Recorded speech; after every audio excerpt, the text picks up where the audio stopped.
তুমি যখনই ধরো সাকিবের সাথে যে তাজমহলের কিছু স্টিল পিকচার দিচ্ছিলে, খুবই সুন্দর, এবং এগুলো খুব রেয়ার, কারণ মানে সাকিবের সাথে যে কারো এক ধরনের ছবি আর তাজমহলের যে ছবিগুলো তুমি পোস্ট, আমি নিশ্চিত যে তোমার কাছে আরো অনেক ছবি আছে যেগুলো তুমি পোস্ট করছো না, সাথে সাথে দেখা যায় সোশ্যাল মিডিয়া এক ধরনের তুমুল একটা ঝড় উঠে যায়, এবং কিছু তোমার সমর্থকরা খুব খুশি হয়, আবার দেখা যাচ্ছে নেটিজনদের মধ্যে দুটো ভাগ হয়ে যায়, কেউ কেউ বলে যে না এটা ফেক ছবি, আবার কেউ বলে অপবিশ্বাসকে তুমি চেতানোর জন্য কিছু একটা করছো। আসলে কি এই ছবিগুলো কখন দাও তুমি, শেয়ার করো কেন, একটু বলবা? আমি হয় কি বাবু ভাই, যেমন আমাদের কোন একটা সুন্দর মোমেন্ট যখন আমরা শেয়ার করি বা আমি যখন শেয়ার করি, সেটা কিন্তু নিতান্ত এটা আমার একটা হয়তো আমার ভালো লাগা থেকে বা আমার কোনো একটা স্মৃতি হয়তো মনে হলো, এখন তো আমি অন্য কারোর সাথে সেটা দিতে পারবো না। আমার যিনি সন্তানের বাবা বা আমার সন্তান বা আমার ফ্যামিলি বা আমার পরিবার বা আমার হাজব্যান্ড, বা আমি ওনাদের সাথেই তো দিব। তো দিলেই কিছু একটা, আমি এই গ্রুপটাও আবার তৈরি করা গ্রুপ, সোশ্যাল মিডিয়াতে এই গ্রুপগুলো তৈরি করা, অনেকগুলো পেজ আছে যে পেজগুলো শুধুমাত্র আমার এগেনস্টে সারাক্ষণ পোস্ট দিতে থাকে, এবং আমি এই পেজগুলো নিয়ে আমি অলরেডি একটা লিস্ট, মানে আমার অ্যাডমিনরা করছে, যেটা আমরা আমাদের বাংলাদেশের আইনের প্রতি অনেক শ্রদ্ধাশীল।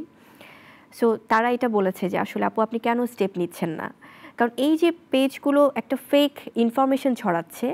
এটা আমাদের একটা বুলিং করা হচ্ছে। আমার মনে হয় কি বাবু ভাই, এই সর্বোচ্চ বুলিংটা আমাকে করা হয় সোশ্যাল মিডিয়াতে, যেহেতু আমি অনেক কিছু ওভারলুক করে যাই, আমি ইগনোর করে যাই, আমি হয়তো সব কিছু জবাব দিই না, কিন্তু এটা তার মানে এই না যে কোনো কিছু আমি ইগনোর করে যাচ্ছি বলে সেটা আমি দুর্বলতা, এটা আমার তা কিন্তু না। হয়তো বা আমি এটা ভাবছি যে তারা হয়তো ঠিক হয়ে যাবে,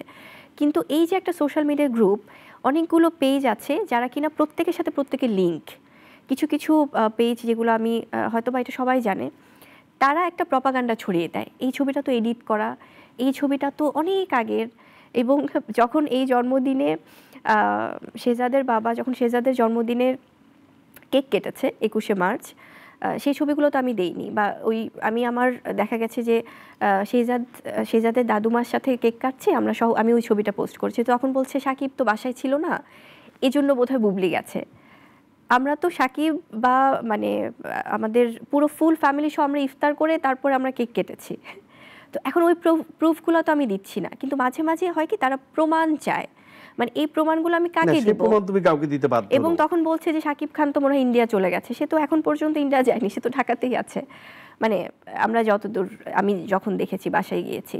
তো কেন আমার সে নাই বাসায়, আমি তখন যাব বাসায়, মানে এই ধারণা, এই যে প্রপাগান্ডাগুলো ছড়ানো, এবং একসাথে পিকচার দিলে বলে এডিট করা পিকচার, কেন এই মিথ্যাগুলো ছড়ায়? তো হয় কি এটা আসলে ইচ্ছাকৃত করে ভাইয়া, এটা সোশ্যাল মিডিয়াতে তাদের কিছু গ্রুপ আছে, রাইট, অনেক গুজব ছড়ায়। রাইট। তো তুমি যখন গেলে 21শে মার্চ সেই তোমার বিশেষ মানুষের